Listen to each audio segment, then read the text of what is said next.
शिक्षा winner education platform पर आपका स्वागत है। इस वीडियो में हम डिस्कस करेंगे करंट अफेयर्स ऑफ 14 सितंबर 2020 और आपके साथ मैं हूं सचिन कुमार। चलिए बिना किसी देरी के वीडियो की शुरुआत करते हैं। Our first question is Raghuvansh Prasad Singh इनकी डेथ हो गई, ये किस फील्ड से रिलेट करते हैं? तो याद रखिए ये एक पॉलिटिशियन है और ये आरजेडी के नेता रहे हैं।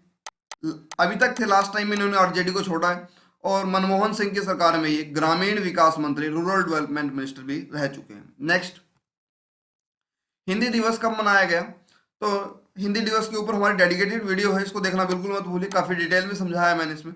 तो 14 सितंबर को हिंदी दिवस सेलिब्रेट करते हैं क्योंकि इसी दिन 14 सितंबर को ही संविधान सभा ने हिंदी को राष्ट्रभाषा का दर्जा दिया था। बाकी भी एक बार और दिनों को भी देख लेते हैं। 9, 10th एंड 12th। 9 सितंबर को हम जो डे सेलिब्रेट करते हैं वो है international day to protect education from attack.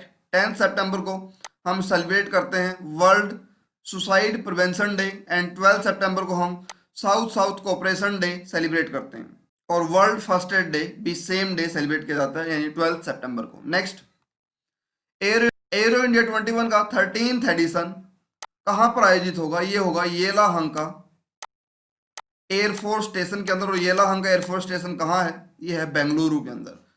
तो नेक्स्ट होगा ये 21 के अंदर और लास्ट कब हुआ था? 2019 के अंदर। और बेंगलुरु के कई सारे नाम हैं, तो स्टैटिक जीके के अंदर पूछे जा सकते हैं कौन कौन से। सिलिकॉन वैली ऑफ इंडिया हम बेंगलुरु को बोलते हैं, IT city, garden city, science city, space city, electronic city, ये सभी बेंगलुरु के नाम है। और याद रखिए स्पेस सिटी क्यों बोलते हैं? क्योंकि यहाँ इसरो का हेडक्वार्टर है, इंडियन स्पेस रिसर्च ऑर्गेनाइजेशन का। नेक्स्ट, बाकी भी देख लो एक बार, यहां देखना है तो पंचकुला के अंदर खेलो इंडिया गेम होंगे। जो नेक्स्ट खेलो इंडिया गेम होंगे 2021 के, वो पंचकुला के अंदर होंगे। पंचकुला कहाँ है? हरियाणा के अंदर। अंबाला के अंदर अभी राफेल विमान को भारतीय सेना में शामिल किया गया है।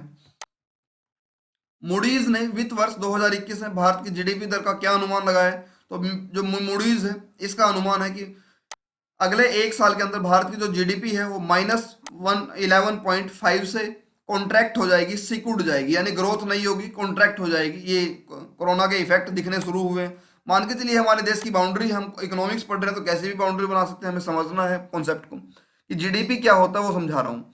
इस देश की बाउंड्री के अंदर जितना भी प्रोडक्शन होता है, जितनी भी सर्विसेज दी जाती हैं, उन सभी के अगर हम पैसों में जोड़ दें उनकी वैल्यू को, जिसको हम मॉनेटरी वैल्यू बोलते हैं, तो उसको हम जीडीपी बोलते हैं अपने देश की।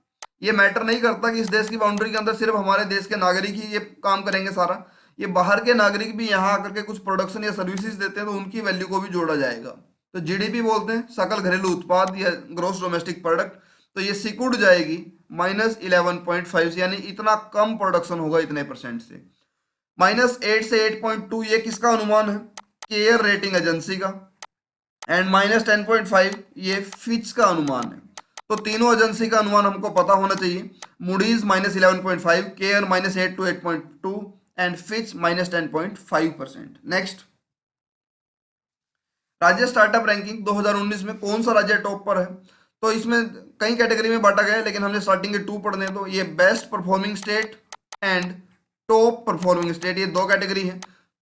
सबसे ऊपर रखा गया बेस्ट परफॉर्मिंग स्टेट को, सेकंड पोजीशन पर रखा गया टॉप परफॉर्मिंग स्टेट को। तो इसमें है गुजरात एंड अंडमान निकोबार, ये बेस्ट परफॉर्मिंग स्टेट है दोनों, और कर्नाटक और केरला ये दोनों के दोनों टॉप परफॉर्मिंग स्टेट हैं, ये आपको पता हो। और राज्य स्टार्टअप रैंकिंग होती क्या है कि किस राज्य के अंदर बिजनेस को या उद्योग को स्टार्ट करना कितना आसान है, कितनी वहाँ की पॉलिसी सुगम है, इसके लिए राज्य स्टार्टअप रैंकिंग जारी की जाती है। तो ये गुजरात और अंडमान बेस्ट परफॉर्मिंग स्टेट है। नेक्स्ट, हाल ही में इजराइल ने किसके साथ पीस डील साइन की है? तो इसमें मध्यस्थता की है डोनाल्ड ट्रंप ने, और इसमें रिसेंटली की है ये बहरीन के साथ।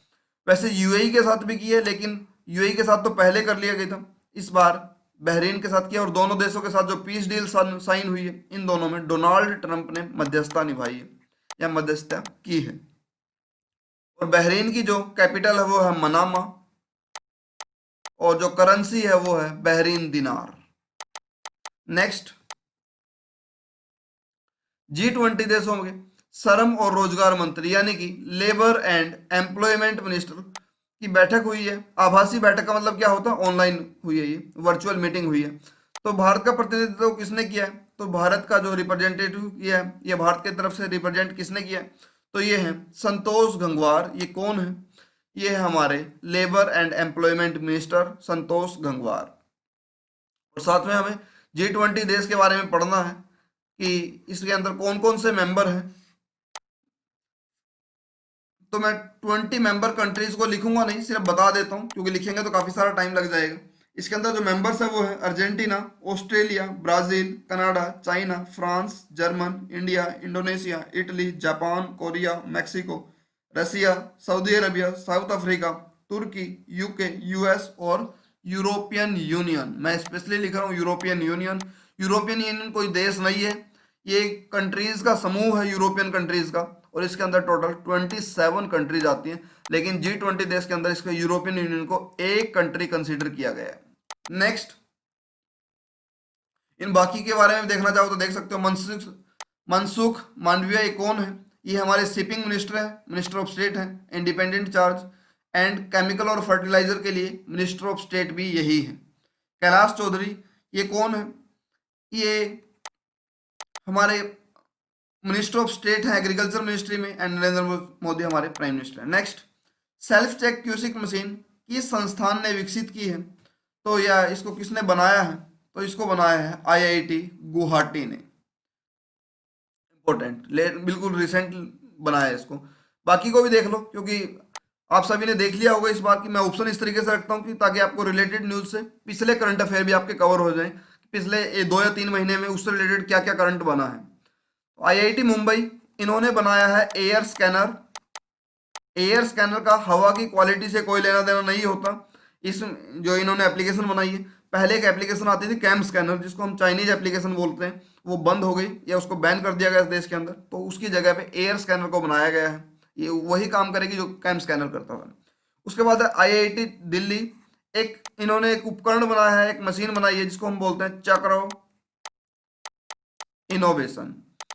इसका काम क्या है? ये मास्क को 10 टाइम्स कंटेमिनेट कर सकता है, कीटाणु रहित कर सकता है, यानी 10 बार उसको यूज किया जा सकता है। जादवपुर यूनिवर्सिटी N95 मास्क के लिए बनाई है, याद रखिए। जादवपुर यूनिवर्सिटी ने इलेक्ट्रॉनिक मास्क बनाया है। नेक्स्ट, YSR आसरा योजना किस राज्य सरकार द्वारा शुरू की गई? तो कौन सी स्टेट गवर्नमेंट ने शुरू किया इसको? इसको शुरू किया है आंध्र प्रदेश की सरकार ने। YSR या YS जगन मोहन रेड्डी मुख्यमंत्री है यहाँ के, और विश्व भूषण हरिचंदन यहाँ के गवर्नर हैं। और साथ में हमें आंध्र प्रदेश से रिलेटेड बाकी फैक्ट भी देखने हैं कि कौन कौन से फैक्ट हैं इससे रिलेटेड। कि अभी प्रधानमंत्री ने मन की बात में एक डोल का जिक्र किया था, आपने अगर सुनी है तो। इति कोता को सॉरी दोबारा बोल देता हूँ, इति कोपाका, इति कोपाका डोल। ये आंध्र प्रदेश के अंदर एक गांव है इति कोपाका, तो उससे रिलेट करती है, और वहाँ की काफ़ी फेमस डोल है इति कोपाका। तो टॉयज इंडस्ट्री को बढ़ावा देने के लिए इस डोल का जिक्र किया था प्रधानमंत्री ने, और इस डोल को, इति कोपाका डोल को GI टैग मिल चुका है 2017 के अंदर, geographical indication tag. GI tag क्यों देते हैं? ताकि सरकार की कोशिश रहती है GI टैग के थ्रू कि किसी प्रोडक्ट को वहाँ फेमस किया जाए, ब्रांड क्रिएट किया जाए। जैसे कोई प्राइवेट कंपनी होती है, वो ब्रांड क्रिएट करने की कोशिश करती है एडवर्टीजमेंट के थ्रू, तो सेम यही काम GI टैग के थ्रू होता है कि अवेयरनेस फैलाई जाती है।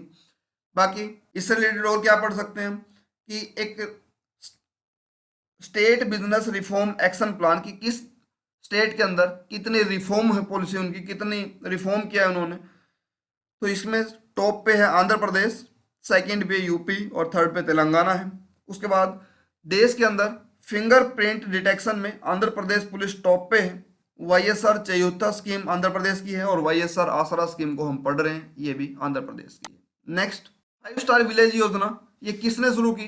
तो याद रखिए 5 स्टार विलेज योजना इंडिया पोस्ट ने शुरू की है। और आप मुझे कमेंट बॉक्स में लिख के बताएंगे इंडिया पोस्ट किस मिनिस्ट्री के अंडर आता है, और इसका इंडिया पोस्ट का हेडक्वार्टर है नई दिल्ली के अंदर। नेक्स्ट, चुनाव आयोग के नए दिशा निर्देश में कौन सा सही है? यानी कि क्रिमिनल जो कैंडिडेट होते हैं उनके लिए चुनाव आयोग ने गाइडलाइन जारी की है, तो ये कौन सी है? फर्स्ट, कि आपको फर्स्ट पब्लिसिटी, फर्स्ट टाइम आपको बताना पड़ेगा कि आपको अपने जो क्रिमिनल रिकॉर्ड है आपका, उसको पब्लिक को बताना पड़ेगा पब्लिक नोटिस के थ्रू। तो पहली बार आपको 3 बार बताना पड़ेगा। पहली बार आपको जब आप विड्रॉल करते हैं अपनी एप्लीकेशन को, पहले पर्चा दाखिल किया जाता है और बाद में उसको विड्रॉल अगर किसी को करना है तो कर सकता है उसको।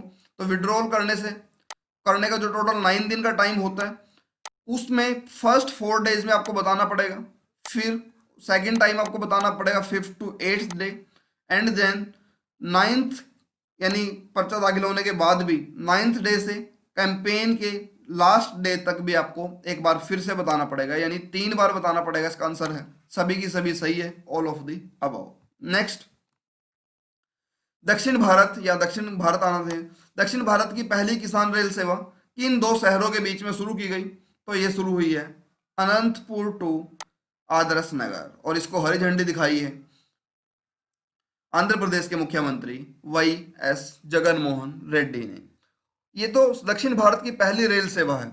अब भारत की पहली किसान रेल सेवा, ये किसान रेल सेवा की बात कर रहा हूं मैं हर बार, कि भारत की पहली किसान रेल सेवा कौन सी है? ये 2 राज्यों के बीच में, महाराष्ट्र और बिहार के बीच में चली थी। और अगर मैं इनकी तरह शहर स्पेसिफाई करूंगा तो महाराष्ट्र का शहर है देवलाली और बिहार का शहर है दानापुर। ये पटना के अंदर है दानापुर। तो इन 2 शहरों के बीच में देश की पहली किसान रेल सेवा शुरू हुई थी। और दक्षिण भारत की पहली किसान रेल सेवा अनंतपुर और आदर्श नगर है नई दिल्ली के अंदर। तो इन 2 शहरों, दिल्ली के अंदर इन 2 शहरों के बीच में शुरू हुई है। मुंबई और अहमदाबाद के बीच में देश की पहली बुलेट ट्रेन चलाई जाएगी। और चेन्नई टू पोर्ट ब्लेयर, अभी प्रधानमंत्री जी ने घोषणा की थी कि इन दोनों शहरों के बीच में ऑप्टिकल फाइबर बिछाए जाएंगे ताकि इंटरनेट कनेक्टिविटी को बेहतरीन बनाया जा सके। नेक्स्ट, भारतीय विज्ञान मानक परिषद के नए अध्यक्ष कौन होंगे? तो यानी कि chairman of advertising standard council of India, इसके चेयरमैन होंगे सुभाष कामत, और वाइस चेयरमैन होंगे इसके NS राजन। और ASCI यानी advertising standard council of India, इसके जो हेडक्वार्टर है वो मुंबई के अंदर है। और याद रखिए ये एक इंडिपेंडेंट एजेंसी है, ये सरकारी एजेंसी नहीं है। और 1985 में ये बनी थी। बाकी इनको देख लेते हैं। केवी कामत, ये ब्रिक्स बैंक के हेड है, या इसको हम न्यू डेवलपमेंट बैंक भी बोलते हैं। एंड BP सिंह, ये FTII के हेड है, film and television institute of India, इसका हेडक्वार्टर है पुणे के अंदर। नेक्स्ट, सिटी ग्रुप की पहली महिला CEO कौन बनी? तो ये बनी है जेनी फ्रेसर, और सिटी ग्रुप का हेडक्वार्टर है न्यूयॉर्क के अंदर। और याद रखिए ये काफ़ी बड़ा ग्रुप है, और जो सिटी बैंक है वो इन्हीं के ग्रुप का बैंक है, सिटी बैंक। ये पहली महिला CEO बनी है, ये हमें याद रखना है। उसके बाद ये बाकी 3, मैं फिर से बोल रहा हूँ कि ऑप्शन मैं इस तरीके से रखता हूँ कि आपको बिल्कुल डिक्शनरी जैसी फीलिंग आएगी कि यहाँ भी 3 जो महिलाओं के नाम लिखे गए, ये तीनों भी रिसेंटली न्यूज़ में थी, और तीनों की तीनों फर्स्ट हैं अपनी फील्ड में। तीनों अपनी फील्ड में फर्स्ट फीमेल है। M वीरा लक्ष्मी, ये देश की पहली महिला एम्बुलेंस ड्राइवर है। विनी महाजन, ये पंजाब की फर्स्ट फीमेल चीफ सेक्रेटरी है। माइक्रोसॉफ्ट ने 2021 तक आर्टिफिशियल इंटेलिजेंस में 10 लाख छात्रों को स्किल डेवलप करने के लिए इनमें से किसके साथ पार्टनरशिप की है? तो ये पार्टनरशिप की है नेस्कॉम के साथ। और नेस्कॉम की फुल फॉर्म क्या बनती है? The national association of software and service company, और इसका हेडक्वार्टर है नई दिल्ली के अंदर। ये एसोसिएशन है IT कंपनीज की, हमें ध्यान रखना है। नेस्कॉम के साथ इसने पार्टनरशिप की है और केशव मुरुगेश इसके हेड है।